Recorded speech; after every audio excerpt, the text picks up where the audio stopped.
Janice Dean, I Am the Storm, inspiring stories of people who fight against overwhelming odds.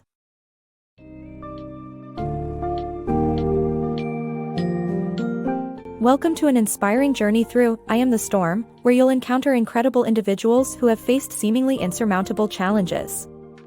This book, penned by Janice Dean, unfolds a tapestry of poignant, true stories of courage against overwhelming odds. From a mother valiantly battling the opioid crisis to a visionary who took on corporate giants, and individuals standing tall amid global crises and personal tragedies, you'll be captivated by their resilience. Each narrative encapsulates the profound message that strength and hope can indeed triumph over adversity. Expect to be moved and inspired by tales that highlight the power of human perseverance, moral righteousness, and the indomitable spirit of those daring to face their Goliaths, proving that one person can indeed make a significant difference in this world.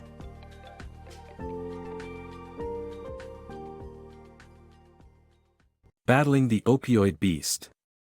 Facing the monstrous opioid crisis head-on is no small feat, but Shelley Elkington knows its trials all too well. In 2015, she endured the loss of her daughter, Casey, a young woman whose life was undone by opioid addiction. Casey's health struggles began with a severe inflammatory bowel disease, a painful condition that led to numerous surgeries. To manage this pain, doctors prescribed oxycodone, a powerful opioid. Shelley initially believed these medications were a blessing, offering relief from her daughter's relentless pain. However, this prescription spiraled into dependency, marking the start of a tragic journey. The medications, though doctor-approved, led Casey down a dark path, eventually drawing her toward heroin, an easier and cheaper alternative. As her addiction deepened, the family bonds frayed, with Casey spending her final months in the company of dealers and individuals with troubled pasts. During one of their last emotional conversations, Casey insisted, "It's not my fault, Mama," a haunting reminder of her perceived helplessness. In the wake of her daughter's death, Shelley was propelled into action. She began speaking out, sharing her harrowing experience with media outlets and connecting with other parents navigating similar tragedies. Realizing she was not alone infused her with the fortitude to confront this societal epidemic. At that time, both governmental policies and societal attitudes were woefully inadequate in addressing the opioid crisis. Bias and outdated laws made it challenging for emergencies to be managed effectively, leaving many addicts without a safe way to discuss their predicaments. Shelley discovered powerful allies among lawmakers who had also suffered personal losses to opioids. These allies transcended political divides, uniting individuals from different sides to push for reforms. Their collective efforts bore fruit. Now, life-saving measures like Narcan are more accessible to first responders. Furthermore, a landmark settlement in 2022 allowed victims' families to speak directly to business leaders profiting from opioids, bridging a dialogue previously unheard. One of Shelley's poignant achievements came in 2018 when her relentless advocacy earned her a guest spot at the State of the Union address, symbolizing her significant impact on public awareness. Despite these victories, the opioid crisis remains formidable. Yet, Shelley does not falter in her resolve. Gratitude for past moments shared with Casey fuels her fight, alongside the hope that her efforts might spare other families the sorrow she could not shield her own from. Digital David and Goliath. Meet Adam Curry, a tech visionary who forever changed the way we access media.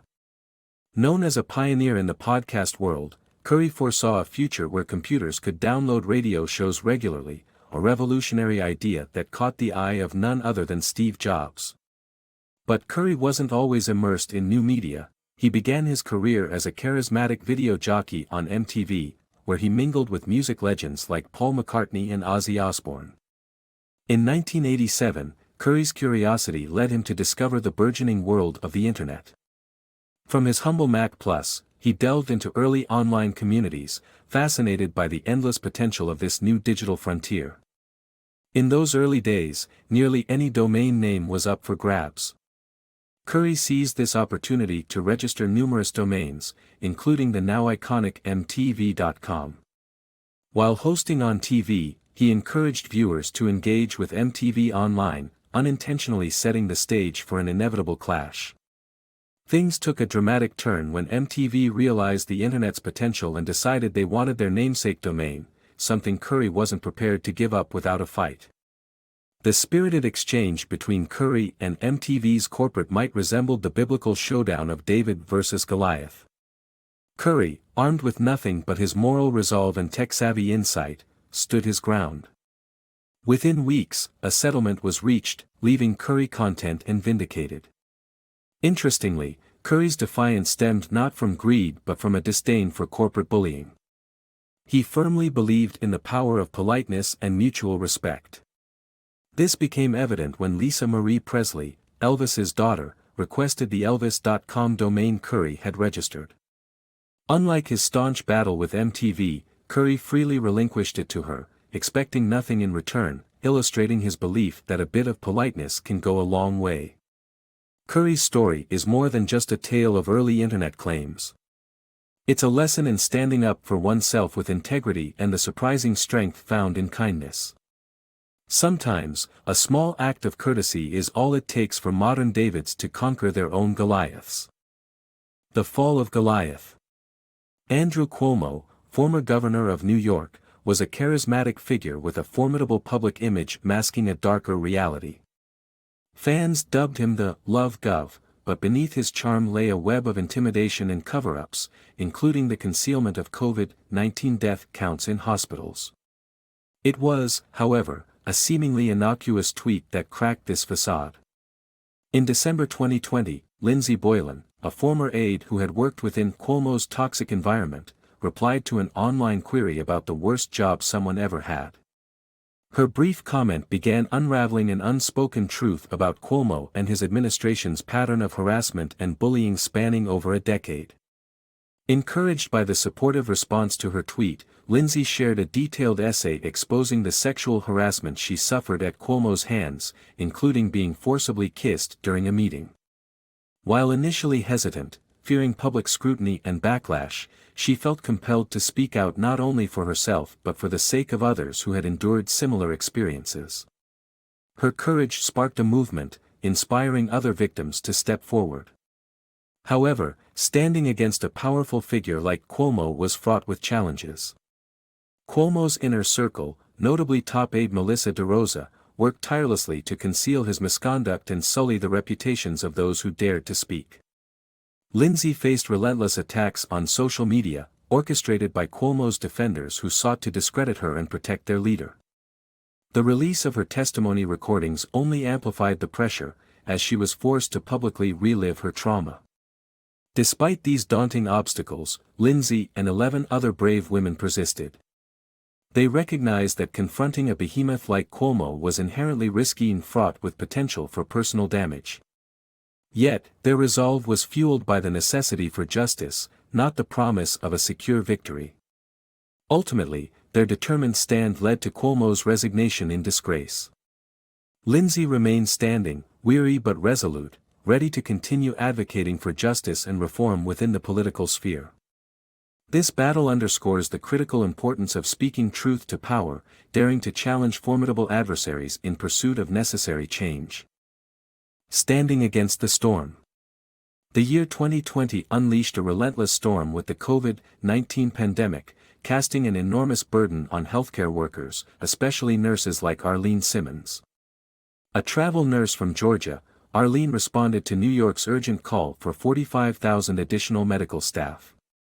Her decision to join the front lines embroiled her in 2 harrowing months of chaos and turmoil.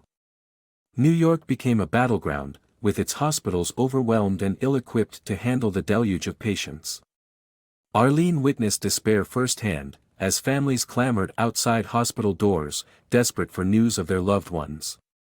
Inside, the situation was chaotic, with nurses and volunteers scrambling amidst frenzied scenes. Many medical staff succumbed to exhaustion, some leaving their posts altogether.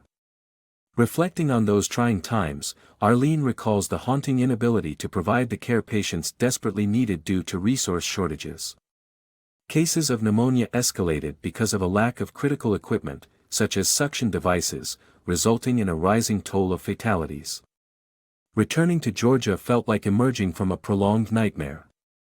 However, peace was elusive as she grappled with the fear of infecting her family, having developed symptoms typical of COVID-19. Her fortune changed overnight, waking symptom-free and overwhelmed with relief. This ordeal reshaped Arlene's perspective on life, teaching her the value of every moment. Recognizing her role in the greater fight, she feels compelled to aid those in need, shouldering her fear in pursuit of potential success. Arlene believes in the power of individual action to ignite change far beyond personal circumstances. She insists that one small act of courage can inspire others to face their fears, creating a ripple of transformation. Arlene's experience underscores the profound impact that even a single person can make, highlighting the enduring human capacity to confront and persevere through the fiercest storms. Overcoming unseen battles. Imagine facing a giant, not on a battlefield, but within the confines of your own life. Aaron Hale's journey embodies this kind of resilience. As a young man, Aaron wasn't seeking adventure. He joined the U.S. Navy as a cook with little direction. But the events of 9/11 stirred something in him, pushing him towards the heart of danger in the Explosive Ordnance Disposal Unit of the Army, an incredibly daring vocation where he disarmed bombs to save lives. On his second tour in Afghanistan, Aaron's life took a dramatic turn. After successfully disabling one improvised explosive device, IED, fate played a cruel hand. A hidden second device detonated as Aaron approached his vehicle. The blast rocked his world, leaving him with grave injuries, his skull fractured, one eye gone, and spinal fluid leaking alarmingly. From that moment, Aaron had to navigate life without sight. The initial months were overwhelming, filled with internal battles, yet Aaron clung to his identity, not just as a soldier but as a husband and father. These roles fueled him during his darkest hours.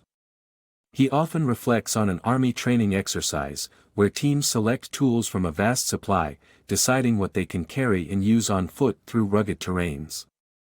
This training mirrors Aaron's current reality, facing life's challenges with limited resources. Despite losing his vision and hearing, he remains undeterred, illustrating that even with fewer tools, one can still achieve great feats. Aaron's story is not just about what he lost but rather about how he's adapted.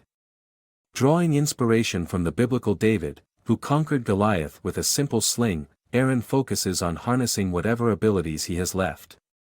Each day, he embraces the seemingly impossible, transforming daunting challenges into manageable tasks, and in doing so, he demonstrates how a single individual can leave a profound impact, one determined step at a time. Through his journey, Aaron teaches us that setbacks, no matter how significant, are simply different paths towards achieving greatness. His unwavering spirit and refusal to be defined by his limitations serve as a powerful reminder that resilience can indeed change the world.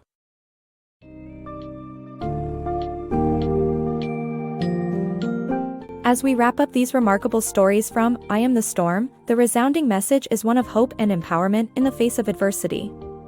Each narrative demonstrates how confronting Goliaths, be it the opioid crisis, societal injustices, pandemics, or personal demons, can lead to significant change and inspire others. We learn that courage paired with moral fortitude can ignite collective action, push for justice, and ultimately pave the way for victories, large and small. These compelling accounts serve as timeless reminders that while storms are inevitable, our response defines our legacy. The individuals featured remind us that we are all capable of creating ripples that can transform lives, encouraging us to persist in our battles until the final triumph over our own Goliaths.